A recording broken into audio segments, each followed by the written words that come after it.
प्रिय विद्यार्थियों, एटीएस बानसूर की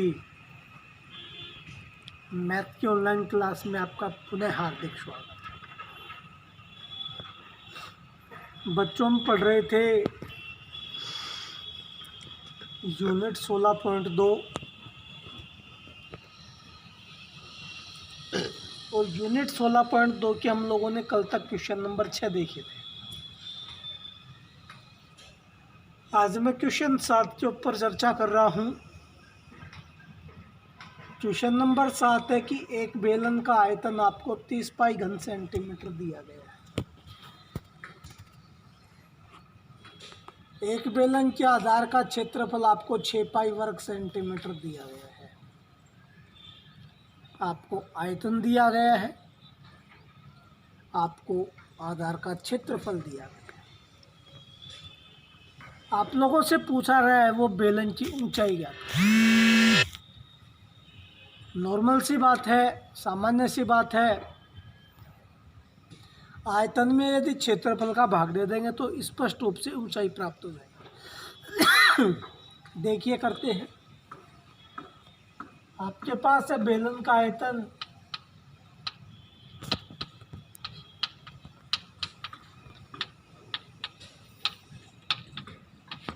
अपॉन आधार का क्षेत्रफल।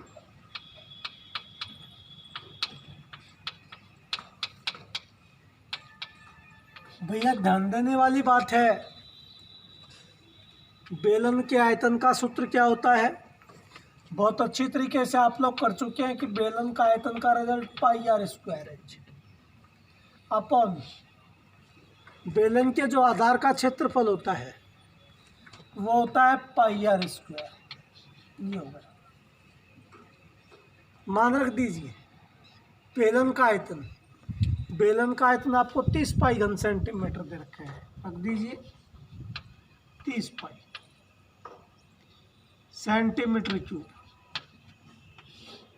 आधार का क्षेत्रफल 6 पाई वर्ग सेंटीमीटर यानी सेंटीमीटर स्क्वायर बराबर pi are square H upon pi are square.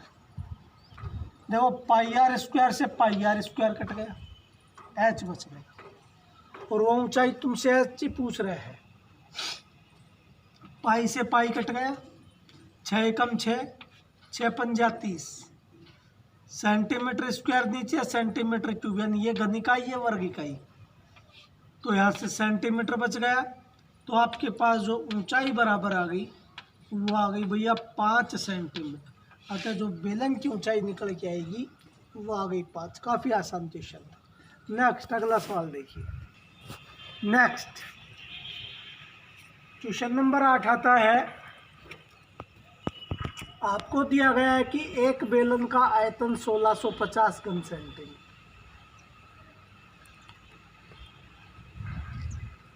बेलन का वक्र पृष्ठ का क्षेत्रफल आपको दिया गया है 660 वर्ग सेंटीमीटर।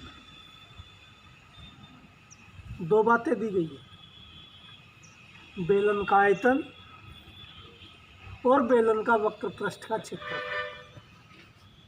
बहुत अच्छा सवाल है। आप लोगों से पूछा जा रहा है बेलन की त्रिज्या क्या होगी और बेलन की ऊंचाई क्या होगी। सपोज दैट मान लीजिए ये एक बेलनाकार आकृति है।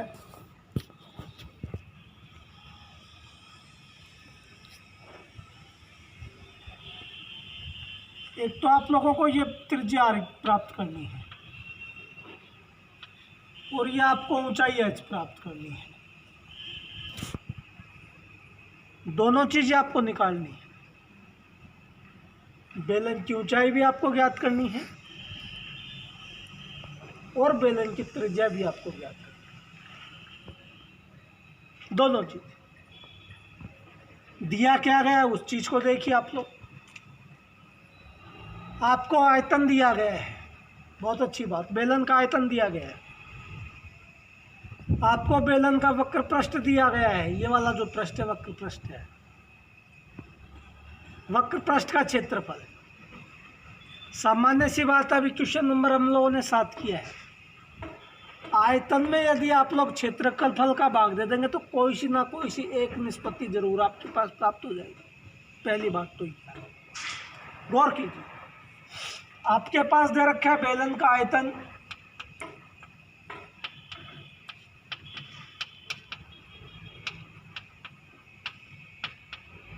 आयतन में आप लोग क्षेत्रफल का भाग दे दीजिए। वक्र पृष्ठ का क्षेत्रफल, देखिए भैया, बेलन का जो आयतन होता है इसका रिजल्ट आप लोगों को बहुत अच्छी तरीके से याद है। क्या सूत्र होता है बेलन का आयतन का? पाई आर स्क्वायर एच। वक्र पृष्ठ का क्षेत्रफल, ये वक्र पृष्ठ है, बेलन का वक्र पृष्ठ का क्षेत्रफल होता है भैया 2 पाई आर एच। बहुत अच्छी बात। संबंधित जो आपको बात दी गई है वो रख दीजिए। बेलन का आयतन, बेलन का आयतन भैया 1650 दिया गया है, आप लोग रख दीजिए 1650। वक्र पृष्ठ का क्षेत्रफल, बेलन का वक्र पृष्ठ भैया 660 दिया गया है, आप लोग रख दीजिए 660, रख दिए, बराबर पाई आर स्क्वायर एच बटा 2 पाई आर एच। बहुत अच्छे, काट लीजिए। देखो क्या क्या कट रहा है, एक पाई से एक पाई कट गया, एच से एच कट गया, ऊपर आर की घात 2, नीचे आर की घात 1, एक आर से एक आर कट गया, एक जीरो से एक जीरो कट गया, 11 से काट लीजिए, 11 6 की 66, 11 एकम 11, 5 11 5 55। तो भैया आपके पास आ गया 15/6, 15/6 बराबर क्या बच गया यहाँ से? आर और बटा में 2। हम लोग वज्र गुणा करेंगे, 6 को आर से गुणा किया, आप लोगों के पास 6 आर आ गया, बराबर 15 को 2 से गुणा किया, 15 दूनी आपके पास 30 आ गया सेंटीमीटर। आर की वैल्यूज प्राप्त करनी है, 6 गुणे में 6 का भाग लग जाएगा, तो 30/6 सेंटीमीटर। तो 6 कम 6, 6 पंजू 30, भैया आर बराबर 5 सेंटीमीटर। गौर कीजिए आप लोगों के पास पहला उत्तर निकल के आ गया। आप लोगों से त्रिज्या और ऊंचाई पूछ रहे हैं, तो त्रिज्या आपके पास 5 निकल के आ गई, ऊंचाई और पूछ रहा है, बिल्कुल हम लोग कोई से भी रिजल्ट में डाल के एनालिसिस कर लेंगे। वक्र पृष्ठ में डाल लीजिए, आयतन में डाल लीजिए, कहाँ पर भी रख लीजिए, आपके पास इजी वे में ऊंचाई प्राप्त हो जाएगी। आपको दिया है, सेकंड उत्तर आप लोगों को प्राप्त करना है। बेलन का वक्र पृष्ठ का क्षेत्रफल, बेलन का वक्र पृष्ठ का क्षेत्रफल भैया आपको 660 वर्ग सेंटीमीटर दिया गया है, ये दिया गया है। बहुत अच्छी बात।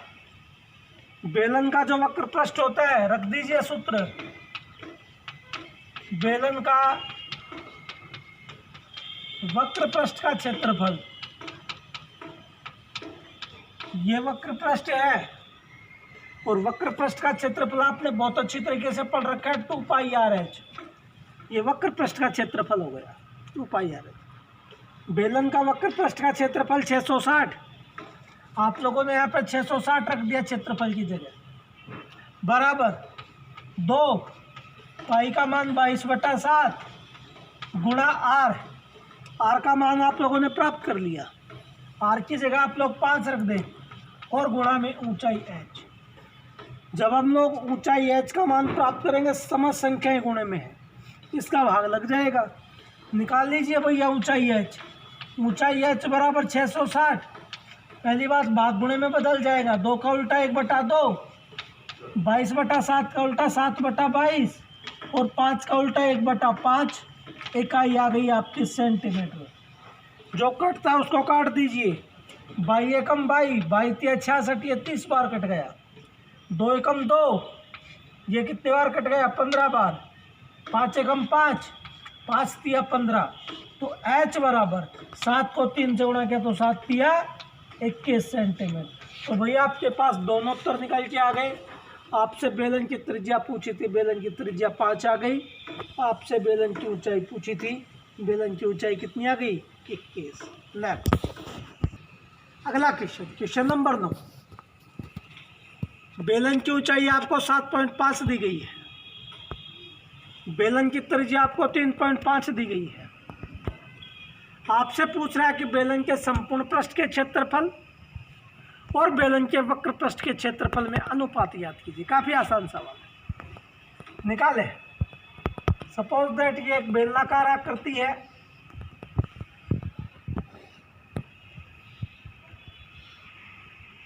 ये बेलन की त्रिज्या आपको 3.5 दे रखी है, बेलन की ऊंचाई आपको 7.5 दे रखी है।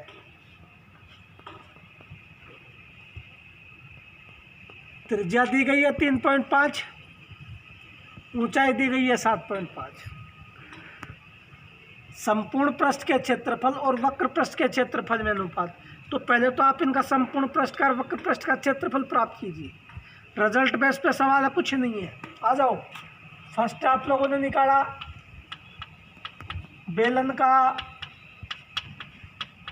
संपूर्ण पृष्ठ का क्षेत्रफल, संपूर्ण पृष्ठ का क्षेत्रफल बहुत अच्छी तरीके से मैंने एक्सप्लेन कर रखा है आप लोगों को। रिजल्ट, बेलन का संपूर्ण पृष्ठ का क्षेत्रफल का सूत्र 2πr कोष्टक r प्लस h। निकाल लीजिए 2π, पाई का मान 22/7 गुणा r की वैल्यूज 3.5, r त्रिज्या का मान 3.5 प्लस h ऊंचाई की वैल्यू 7.5। ये आ गया भैया वर्ग सेंटीमीटर। बहुत अच्छी बात। बराबर 2 गुणा 22/7 गुणा 3.5, गुणे का निशान है ये, जोड़ लीजिए 3.5 को और 7.5 को, तो 3.5 और 7.5 कितना हो गया? 11 वर्ग सेंटीमीटर। भैया काट लीजिए, 7 एकम 7, 7 पंजू 35, से 0.5 बार कट गया, 5 दूनी 10 यानी 1, 22 एकम 22, 22 गुणा 11 वर्ग सेंटीमीटर। मल्टीप्लाई कीजिए, 11 दूनी 22, हासिल की 2, 11 दूनी 22, 22 और 2 कितना हो गया?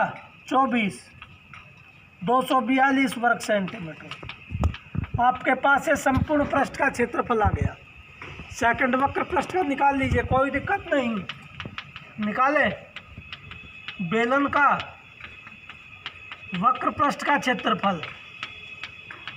तो भैया बेलन का वक्र पृष्ठ का क्षेत्रफल का सूत्र क्या होता है? 2πrh। बहुत बढ़िया तरीके से 2π, पाई का मान 22/7, r त्रिज्या का मान 3.5, h ऊंचाई का मान 7.5 वर्ग सेंटीमीटर। बहुत अच्छी बात। 7 एकम 7, 7 पंजू 35, 0.5 पर कट गया, 22 एकम 22, मल्टीप्लाई करेंगे, गुणा करेंगे, तो आपके पास आ गया बेलन का वक्र पृष्ठ का क्षेत्रफल। तो भैया बेलन का वक्र पृष्ठ का क्षेत्रफल बराबर देखो, 5 दूनी 10, 1, 22 एकम 22, तो इसको हम लोगों ने मल्टीप्लाई किया 22 गुणा 7.5 वर्ग सेंटीमीटर। रफ कॉपी का काम है। 7.5 को 22 से गुणा किया, 5 दूनी 10, 7 दूनी 14, 1 15, 5 दूनी 10, 7 दूनी 14, 1 15, 0 5, 5 और 1 6, 1 अंक के बाद दशमलव, तो यह आ गया 165। इसका हम लोगों ने मल्टीप्लाई किया 165 वर्ग सेंटीमीटर। ध्यान दीजिए आप लोगों के पास बेलन का संपूर्ण पृष्ठ का क्षेत्रफल निकल के आ गया 242। आपके पास बेलन का वक्र पृष्ठ का क्षेत्रफल निकल के आ गया 165 वर्ग सेंटीमीटर। संपूर्ण पृष्ठ और वक्र पृष्ठ में अनुपात पूछ रहा है, लगा दीजिए, सारी चीजें आ गई। आपसे पूछ रहा है बेलन के संपूर्ण पृष्ठ का क्षेत्रफल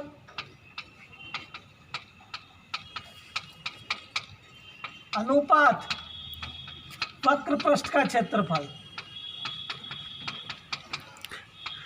यह सजाइए, बेलन का संपूर्ण पृष्ठ का क्षेत्रफल आपके पास 242। बहुत अच्छी बात, 242 अनुपात वक्र पृष्ठ आपके पास 165, 165। यही आपके पास उत्तर है। या इनको थोड़ा और सरल कर दीजिए। 11 एकम 11, 11 5 55, 11 दूनी 22, 2, 11 दूनी 22। अब नहीं कट रहा, तो आपके पास जो उत्तर निकल के आ गया वो निकल के आ गया 22:15। अतः बेलन के संपूर्ण पृष्ठ के क्षेत्रफल और बेलन के वक्र पृष्ठ का जो अनुपात निकल के आया वो आ गया आपके पास 22:15। तो मैक्सिमम 1-2 दिन का टॉपिक हो रही है। बाकी आप लोगों के यूनिट 16.2 ख़त्म होने की है। प्रत्येक क्वेश्चन को आप लोग रफ कॉपी में बार बार करके देखें। नेक्स्ट हम लोग कल पढ़ेंगे। धन्यवाद।